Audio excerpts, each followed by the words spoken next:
Hi everyone, welcome back or welcome to my channel. I'm going to be comparing two of my vet school applications today. Now, I applied about 4 different times. I'm only going to be comparing two, my last two, my most recent, kind of just showing you what changed, what I think the improvements were. And if you like content like this, please subscribe. I'm here every single Sunday, so please come along.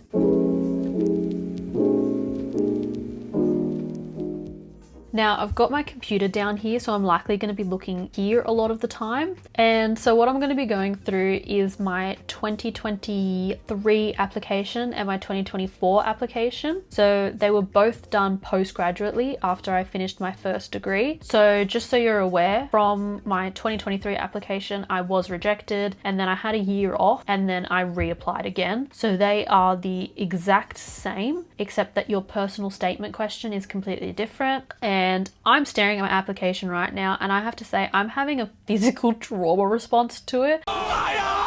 Please, for the love of God, like this video and watch this video because honestly I just want to know that this trauma is actually helpful to someone. Now, first and foremost, how about we cut off my address so that I'm not doxing myself. Okay, listen up, folks. We have a security situation here. So of course, first of all, I'm looking at my prerequisites. Nice and easy start because this does not give me PTSD at all. And one thing you'll notice about this between the 2 years is they are exactly the same because the prerequisites did not change. And of course, my marks did not change. There's nothing particularly of note here unless you're interested in what the prerequisites are in Australia. We'll move on to prerequisites to something that is going to cause me probably way more trauma.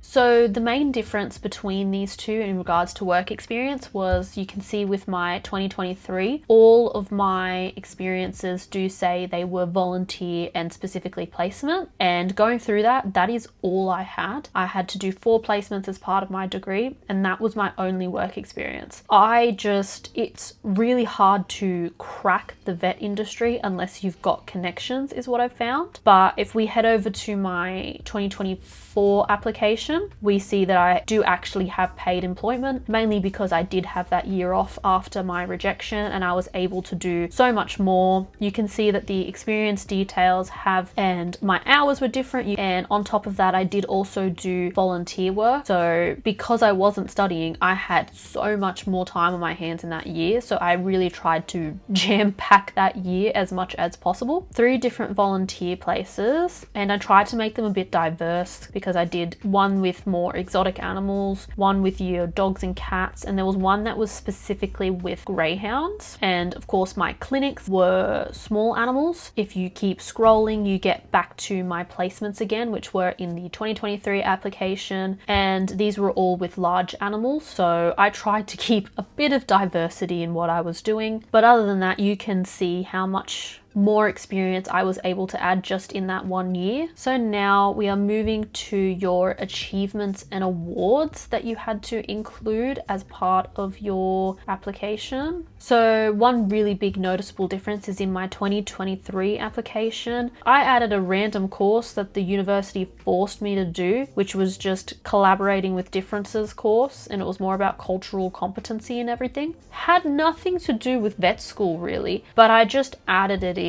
because why not?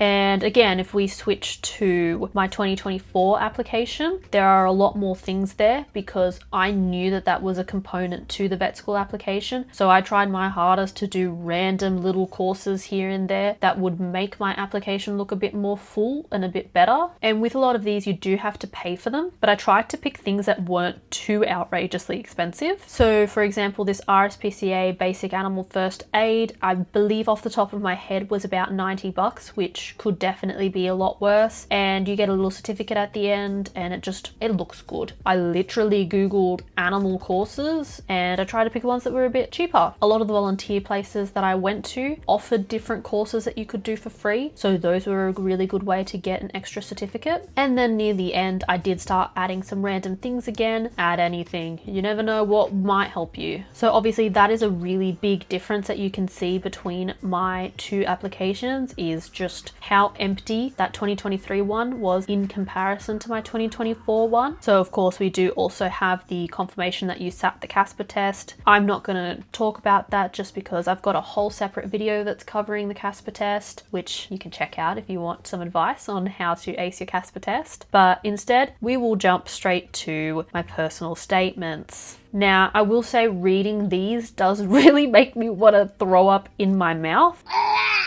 Now, the questions were different between the 2 years. The 2023 one was asking why you want to pursue a career in veterinary medicine, and the 2024 one was more you needed 3 personal qualities that would be an asset to the profession and provide examples of where you've demonstrated this. Now, straight off the bat, if I was to critique my own personal statement from 2023, this whole first paragraph kind of makes me want to throw up in my mouth. I was trying so hard to make myself seem a bit different. That is all true, but looking back on it, it just seems a bit cliche to me. But I think mostly what I don't like with this first paragraph is it's quite wishy-washy just in general. So moving on from that paragraph, it does get a bit better and a bit less cringy, saying, you know, I was at my happiest when I was around and helping animals. A lot of people could probably say that too though. And I go on to talk about how passion enables you to have higher resilience and determination, which again, I think is very true and actually a decent part of this personal statement. Now, I will say that there is this part that I say I can confidently say that I've already faced multiple challenges on this path. I would critique myself there and say, what challenges? Just saying that you had challenges isn't that ragingly interesting.